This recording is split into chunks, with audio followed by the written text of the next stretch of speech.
내가 그리스도 안에서 참말을 하고 거짓말을 아니하노라. 나에게 큰 근심이 있는 것과 마음에 그치지 않는 고통이 있는 것을 내 양심이 성령 안에서 나와 더불어 증언하노니, 나의 형제 곧 고륙의 친척을 위하여 내 자신이 저주를 받아 그리스도에게서 끊어질지라도 원하는 바로라. 그들은 이스라엘 사람이라.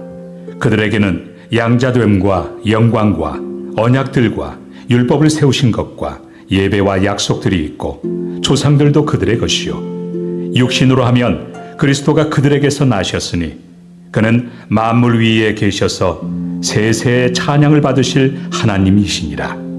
아멘. 그러나 하나님의 말씀이 폐하여진 것 같지 않도다. 이스라엘에게서 난 그들이 다 이스라엘이 아니요, 또한 아브라함의 씨가 다 그의 자녀가 아니라 오직 이삭으로부터 난 자라야 내 씨라 불리리라 하셨으니, 곧 육신의 자녀가 하나님의 자녀가 아니요 오직 약속의 자녀가 씨로 여기심을 받느니라. 약속의 말씀은 이것이니, 명년 이때에 내가 이르리니 사라에게 아들이 있으리라 하심이라. 그뿐 아니라 또한 리브가가 우리 조상 이삭 한 사람으로 말미암아 임신하였는데 그 자식들이 아직 나지도 아니하고 무슨 선이나 악을 행하지 아니한 때에 택하심을 따라 되는 하나님의 뜻이 행위로 말미암지 않고 오직 부르시는 이로 말미암아 서게 하려 하사 리브가에게 이르시되 큰 자가 어린 자를 섬기리라 하셨나니, 기록된 바 내가 야곱은 사랑하고 에서는 미워하였다 하심과 같으니라. 아멘. 그 1996년도에 나비야 청산 가자더니라는 소설이 출간됩니다. 이 소설을 쓴 분은 김송자라고 하는 분이 쓰셨는데, 이분은 청운각이라고 하는 요종의 기생이었습니다. 이 기생이 18살 때 삼성가 창업주인 이병철 회장의 형인 이병각 씨의 후처가 됩니다. 후처부로 들어가는 거예요. 이병각 씨는 무슨 사업을 했냐면은 아이스 깨끼 사업을 했습니다. 아이스크림과 하드의 원조죠. 상강유지라고 하는 회사를 운영했는데, 나중에 이제 이 이병각 씨가 했던 삼강유지가, 이병각 씨가 1966년도에 우리나라 국보급 문화재의 작물 혐의로, 이분이 이제 문화재 골동품 모으는 취미가 있었나 봐요. 그거 하다가 작물로 걸려가지고 이 삼강이라는 회사를 이제 넘기게 됩니다. 롯데 제과에. 그 롯데 삼강이라고 여러분 아시나? 쭈쭈바, 돼지바. 그 회사가 롯데 제과가 이제 삼강을 인수해서 이제 아이스크림 회사로 이제 크게 성장을 하게 되죠. 그래가지고 이제 그렇게 살았는데, 이 김송자 씨가 그래도 이병각 회장이 살아있는 동안에는 평안히 잘 살았는데, 이병각 씨가 78세 되던 해 1971년도에 이분이 이제 숙환으로 이제 별세를 합니다. 그리고 나서 이분이 그때 이제 이 김송자 씨는 28인 거예요. 아이를 3남매를 낳는데 삼성가로부터 쫓겨납니다. 쫓겨나서 월세살이 하는 거, 월세살이. 전세방도 아니고 월세 새방살이를 합니다. 그렇게 새 아이를 어렵게 키우다가 이제 1996년도에 자신의 이야기를 바탕으로 해서 소설을 써서 이제 책으로 출판을 하게 된 거죠. 그때 이제 왜 그 책을 썼냐 했을 때, 여러분 왜 썼을 것 같아요? 이 김송자 씨가. 이유는 간단해요. 아이들을 위해서요. 아이들의 미래와 아이들의 명예를 회복시켜주기 위해서. 후첩의 자식들. 그러나 아니야, 우리는 삼성가의 자식이야. 그 명예와, 그리고 아이들이 이렇게 늘 가난하게 새빵살이 할 수 있는 건 아니잖아요. 아이들의 명예를 위해서 또 그렇게 했다, 이렇게 이야기를 합니다. 종종 그런 경우가 있었어요. 이게 삼성가 얘기만이 아니라 현대가에서도 친자 확인 소송에서 100억대 소송을 한 경우도 있고, 또 유명 정치인들 가운데서도 친자 확인 소송에 휘말린 사람들도 예전에는 있었습니다. 여러분 얼마나 매력적이에요. 새빵살이하고 늘 가난하게 살던 내가 어느 날 누가 와서 당신이 재벌가의 자식입니다. 친자입니다. 얼마나 매력 있어요. 그죠? 야, 내가 재벌가의 그러면 유산상속을 받을 수 있겠구나. 아니, 그런 생각을 하죠. 그런데 이 재벌가의 친자가 되는 것보다 더 매력적이고 더 좋은 것이 있습니다. 그것은 하나님의 양자가 되는 거예요. 하나님의 양자가 되면 왜 더 좋으냐? 하나님의 친자이신 예수님이 가지고 있는 모든 권한을 하나님의 양자에게도 동일하게 부여되기 때문에 그렇습니다. 하늘 천국에서 하나님의 친자 예수님께서 누리는 모든 권세를 하나님의 양자인 우리도 똑같이 누리는 은혜가 있는 줄로 믿습니다. 그래서 하나님의 양자가 세상 재벌의 친자보다 더 좋습니다. 그런데 이 세상 사람들은 그걸 모르고 매력적이지가 않는 거예요. 그래서 세상의 친자 되기를 더 원하지만 사실은 세상의 친자보다 하나님의 양자가 되는 것이 더 우리에게는 더 좋고 행복의 은혜가 있는 줄로 믿습니다. 왜냐하면 하나님의 양자는 이 세상에 돈이 없어도 행복하게 살 수 있는 믿음의 비결이 있는 거예요. 그죠? 그래서 늘 주님의 은 안에서 행복하고 기쁨의 삶을 살아가는 은혜가 있기를 원합니다. 사도 바울이 로마서를 쓰는데 이 로마서는 언제 썼냐면 사도 바울이 세 번에 걸친 전도 여행을 합니다.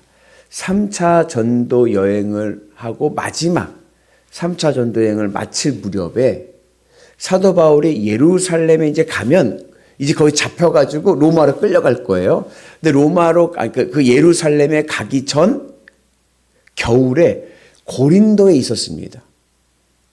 그 고린도에서 쓴 책이 바로 로마서입니다. 로마서를 쓰게 된 동기는 뭐냐 하면 사도 바울이 3번에 걸친 전도 여행을 할 때 가장 사도 바울을 괴롭히고 핍박하고 복음을 가로막았던 세력들이 누구냐면 유대인들인 거예요. 여기서 사도 바울이 고민을 안게 됩니다. 왜냐하면 유대인들은 누구예요? 유대인들은 선민이잖아요. 선민. 하나님의 백성들 이스라엘이잖아요. 그런데 복음을 받아들이지 않고 오히려 핍박을 하는 거예요. 거기에 사도 바울이 의구심이 생기는 겁니다. 왜 선민 유대인 이스라엘이 하늘 천국의 복음을 받아들이지 않는가? 왜 예수님을 믿지 않는가? 그 의구심 속에서 그 유대인들을 사랑하는 마음으로 그들에게도 복음을 전하고 그들도 예수님을 믿게 하기 위해서 쓴 책이 바로 로마서입니다. 그리고 오늘 말씀은 왜 이스라엘 유대인들이 예수님을 믿지 못하는가? 그 이유를 아브라함과 사라와 그리고 그로 인해서 나오는 자녀들에 대한 이야기를 통해서 우리에게 말씀해 주고 있어요. 아브라함에게는요, 총 8명의 자손이 있었습니다.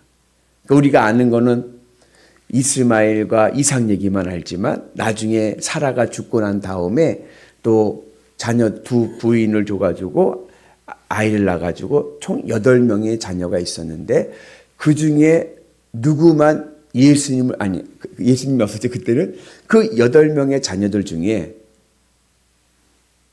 이삭만 하나님을 믿는 거예요. 이삭만. 아니 믿음의 자손 아브라함에게 8자손이 있는데 그 중에 한 명만 하나님을 믿는 거예요. 그리고 이삭에게 쌍둥이 자녀가 있었는데 그 중에서도 누구만? 야곱만 하나님을 믿습니다. 이게 어떻게 그렇게 됐는가? 어떻게 8자손 중에 그 믿음의 계보가 이삭에게만 흐르고 2 쌍둥이 중에서도 어떻게 야곱 둘째에게 믿음의 계보가 흐르는가? 왜 그런 것 같아요? 그 이유는 하나님의 선택하심입니다. 이거는 하나님이 선택하셨기 때문에 되는 일이다. 믿음은 하나님의 선택이다. 그래서 우리 인간에게는 죄의 유전자가 있어요. 죄의 유전자가. 그래서 어디에만 관심 가져요? 이 땅의 것에만 관심을 가져. 이 땅의 것에.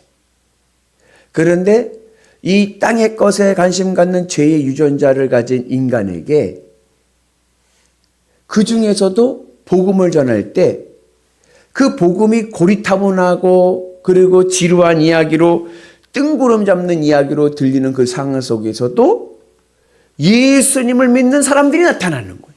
하나님의 복음을 받아들이는 사람들이 나타나는 거예요. 어떻게 죄의 유전자를 가지고 있는 자들 가운데서 천국 복음을 받아들이고 예수님을 믿게 되는가? 이거는 설명이 따로 필요 없다. 이건 하나님의 선택이다. 그래서 우리가 예수님을 믿게 된 것은 내가 잘나서 내가 똑똑해서가 아니라 전적인 하나님의 선택입니다. 그래서 장로교에서는 예종론을 강하게 이야기하죠. 하나님의 선택. 믿음은 믿어지는 거예요. 하나님 나에게 믿어지게끔 믿게 하시는 것이지 내가 믿는 게 아닌 거예요. 이것을 이제 웨슬리 목사님은 선행 은총. 하나님이 먼저 우리가 믿음을 갖기 위해서는 하나님의 은총, 하나님의 선행된 은혜가 있기 때문에 우리가 예수님을 믿게 되는 겁니다. 그리고 내가 어떻게 예수님을 믿고 내가 선택받았는가? 이것을 아는 비결이 뭐냐? 내가 주님으로 기쁘고 만족하며 살아가는가? 여러분, 하나님의 양자를 선택하시겠습니까? 재벌가의 친자를 선택하시겠습니까? 네? 세상 사람들에게 물어보세요. 열이면 열 다 재벌가의 친자를 선택하겠습니다. 그러죠. 이 땅에서는 하나님의 양자는 매력이 없어. 매력이 없어. 인생의 반전은 재벌가의 친자일 때 반전이 일어나잖아요. 그러나 그 가운데서도 나는 하나님의 양자가 되겠습니다라고 선택하는 사람들이 나타난다는 거예요. 왜요? 하나님이 선택하셨기 때문에. 이건 전적인 하나님의 은혜입니다. 그 은혜가 오늘 우리 가운데 있기를 주님의 이름으로 축복합니다. 그래서 우리 모두가 우리 영일교 모든 성도들은 하나님의 선택하심, 선의 은총의 은혜로 믿음이 굳건히 세워지는 은혜가 있기를 주의 이름으로 축복합니다. 그리고 내가 선택받았는가 어떻게 알아요? 내가 주님으로 기쁘고 만족하며 살아가는가. 선택받은 자에게는 하늘의 특권이 임할 줄로 믿습니다. 그래서 우리 모두가 하나님의 양자로서 믿음의 길을 가면 하나님의 친자이신 예수님과 동일한 권세와 권한을 누린다. 그 믿음을 가지고 날마다 승리하시는 위대한 성도 되시기를 주님의 이름으로 축복합니다.